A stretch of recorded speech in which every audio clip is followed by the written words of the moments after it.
I will do this one for our friendly landman who says, I did not learn anything about myopia prevention or what way the eye is different from a camera. Fair statement, honest statement. After all, we're taught that all eyes are bad cameras in high school. In fact, to get through high school physics, we have to calculate refractive distances, lengths, corneal radius, so forth. But of course, all eyes are dynamic systems, not bad cameras. But so let me add this little bit. This is Rafelson's problem too, and the problem of all optometrists, and that is the ignorance of the public towards fundamental scientific truth. And this is true of Joey Allen and his brother. And Joey Allen was doing Game Boy as I was doing Lionel trains. And the result is you read at minus 10 diopters, your eyes are going down. Not become defective, change their refractive state from a positive as measured to a negative value as I measure it. So before there was any discussion about prevention, I would keep in mind the argument disagreements that Rupert Wong had with Joey Allen. And maybe you could sort out what you want in your life, because for me, prevention means only prevention where I make the measurements. And for me, that means long time Snellen verification and keeping my refractive state positive as measured as an electrical engineer would. So here is 60 minutes of that discussion. And what Rupert Wong has done, she knows people go down. She every day in her office, go down by half diopter, down 1 diopter. She doesn't know what to do about it. Quite frankly, she almost throws her hands up and says, well, I can't help them, but I can help my own children while the refractive state is still positive as I measure it. And therefore, I discipline them to never get your eyes closer than 20 inches and spend maybe 2 hours a day doing outdoor sports like tennis. Every indication is that that will work. Even Joey Allen's brother, who didn't do this, kept his refractive state positive 20/20. But Joey Allen never makes that connections. Something in optometry that blinds you towards objective science and fact. And it's universal, the same form situation with the layman I just discussed. So just to make it clear, in stop myopia, do you mean prevent it while you still have 20/20, or stop it after your vision's totally lost? Becomes a serious scientific question as to what you want to do with it before you start wearing a minus lens. So to make it clear, here is stop myopia. And it is about an hour. Anybody who's interested in myopia prevention should understand the disconnect of Joey Allen and, set up this correctly, and Rupert Wong, who will go all out with their own children. And she's treating her child as though the child's eyes are defective, even though they have 20/20. So let's see if I get this started.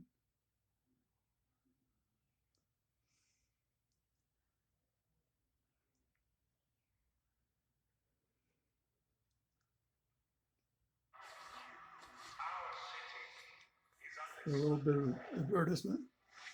Just what the mayor ordered. Why, I'm not surprised. It's an older phone, it's hard to get to work right.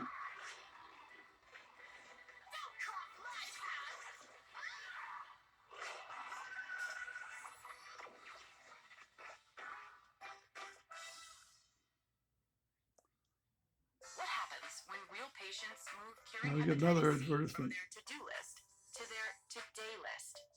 Hang I was on. able to move forward without Hep C doing. There's a skip.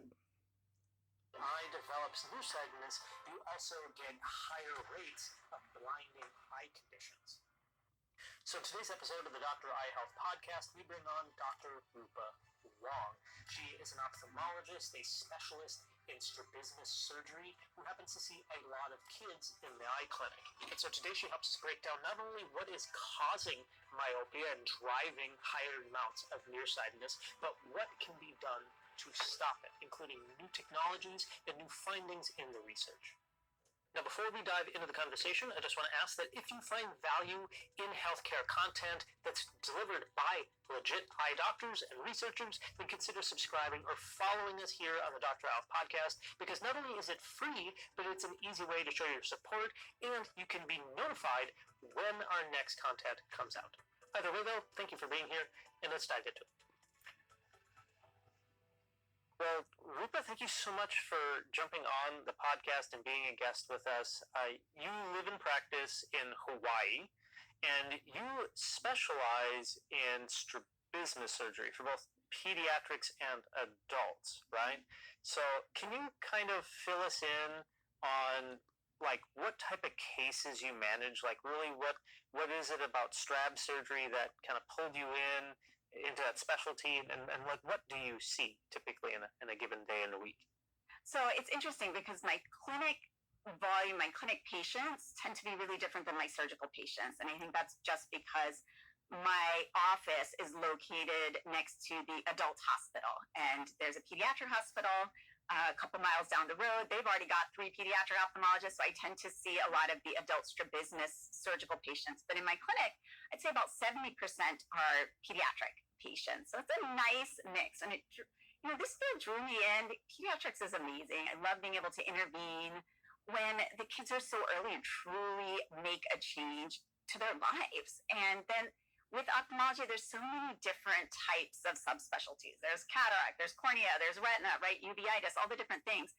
But peds, you can do plastic surgery, you can do retina. I do retinopathy prematurity rounds, I do lasers, right? You can still maintain doing a bunch of different kinds of things, which keep it interesting. The majority of my surgery, let's say like 90%, is actually adult strabismus surgery. And I think that's just because of where I was trained at Harvard by Dr. David Hunter, who really helped pioneer what's called the adjustable suture technique, and we can nerd out about that later. But it's just a really awesome way to fine-tune the wandering eye surgery so that we can try to get it as spot on as possible after surgery. So just so many different things that I thought were interesting that made me want to join this field. I think it's the best.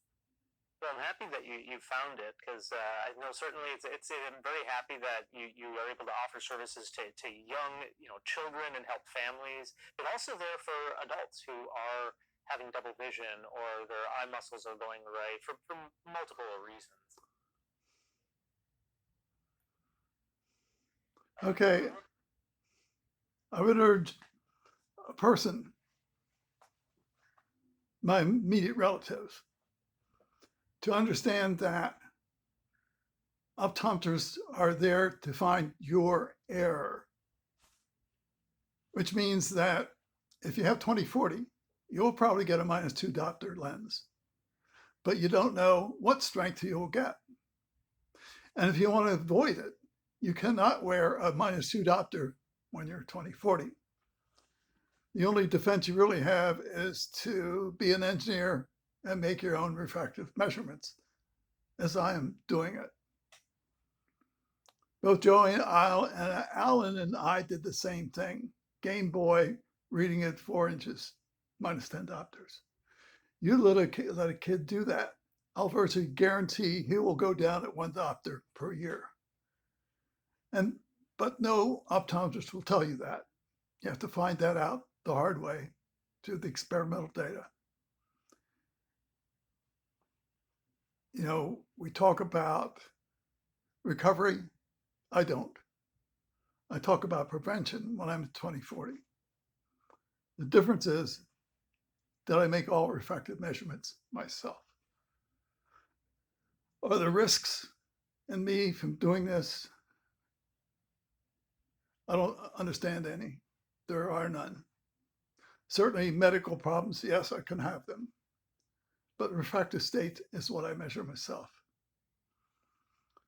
So it's pretty hard to accept, though, that when I'm reading at 20 inches, I have to sit down and put on a +2 for reading at 20 inches. So what will shut down every optometrist in this world, everyone, is this statement. I'm talking about the dynamic eye, which is all eyes are at birth. Not that they're not defective at birth. That's imposed by the camera image, which is imposed on this experimental data, which means the camera image is not true. It's false. It's an imagination which everybody uses. This is the problem with, and this is what shuts down every optometrist and ophthalmologist, because the misconception of the public, and I'll read it again. I'm talking about prevention for the completely normal eye, meaning Rupa Wong's kids' eyes who have 20/20. And she's preventing it by keeping their eyes at 20 inches, which is basically what I'm doing by wearing a +1 reading at 20 inches. So the layman shuts down everybody who's professional. I did not learn anything about myopia prevention. Well, they don't understand the normalize the dynamic system. Clearly, absolutely. And so what way the eye is different from a camera? And the difference is understanding the science of all eyes, their dynamic systems is actually measured. When you put a change in accommodation of the completely normal eye, it changes to match the value of accommodation. If you know anything about control systems, completely normal eyes at birth, of course, you'll find that that's essentially scientific truth. Now, but you can't convert that into the layman who thinks that every eye is a bad camera. No effective conversation can exist for that person. And this also goes to my immediate relatives.